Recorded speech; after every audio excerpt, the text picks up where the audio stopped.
नमस्कार बंधुरा केमन आছেন সবাই শখের রান্না করে আপনাদের সবার নিমন্ত্রণ সামনেই জামাই ষষ্ঠী সাধারণ মানুষ তো গলদা চিংড়ি মালাইকারি আর কিনা খাওয়াতে পারে না জামাই রে তো আজকে বাজার থেকে কইছে এই ছোট সাইজের চিংড়ি মাছ আনবা হেয়া নিয়ে আইছে এ দিয়ে আজকে মালাইকারি রান্না করুম যেন সবাই তার জামারে যেন মন ভরে দিটা খাওয়াইতে পারে হেননিগা আজকে এই মাছটা আমি কি করে রান্না করি চলুন রান্না করে যে আপনাদের সাথে রেসিপিটা শেয়ার করুম আর অবশ্যই তার আগে মাছটা আমি কুইটা দিয়ে পরিষ্কার করে তারপর রান্নাঘরে যাব।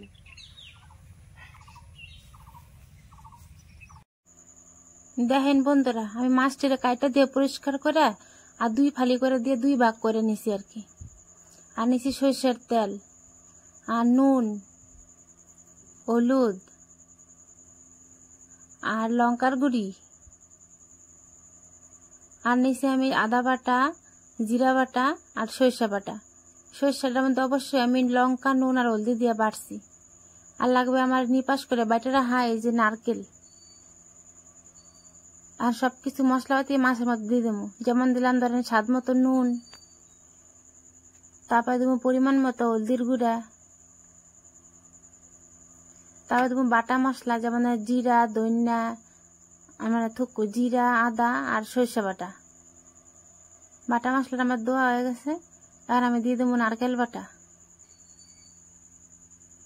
মালাইকারি রাঁধতে একটু নারকেল বাটা লাগবে, নাহলে কিন্তু তরকারিটা ঠিক একটা স্বাদ হয় না খাইতে।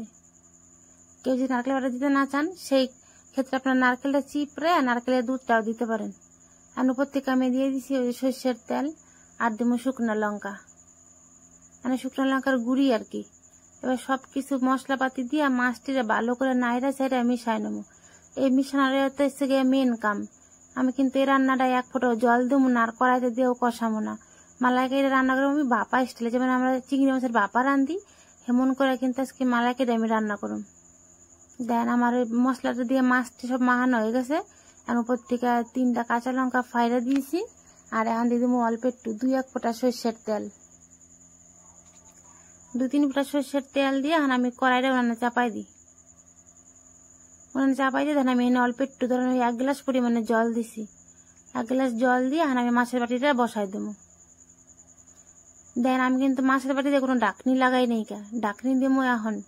দেন একটা থাল দিয়ে এমন করে ডাকতে হইব যেন মাছের ডাকনি হয়ে যায় আর যেন জলের ডাক মানে কড়াইটা ডাকনিও যেন হয়ে যায়, কড়াই থেকে বাষ্পটা যেন বাইরে না যায় সেমন করে কিন্তু ডাকতে হইব।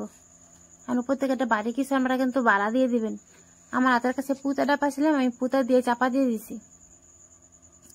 এখন আধা ঘন্টা মিডিয়াম আঁচে রান্না করে নেব। সেই ফাঁকে কিন্তু আপনারা হাতের কাজ একটা সাইডে আসতে পারবেন। যেমন ধরেন আমি এটা চাপাই দিয়ে রান্নাঘরটা গুছাই ফেলাইছি। এখন চলে নামাই দেখি তরকারিটা কেমন হয়েছে।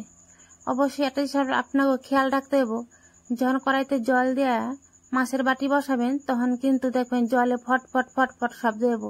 জলটা যত ফুটবো তত শব্দ হইব। যখন জলের শব্দটা বন্ধ হয়ে যাব মনে করবেন জলটা শুকায় গেছে, তাহলে আরো জল লাগবো। যদি প্রয়োজন মনে আপনাকে আপনারা জল দিবেন। দেখেন আমার কিন্তু কড়াই জল শুকায় গেছে আর তরকারিটাও কিন্তু হয়ে গেছে।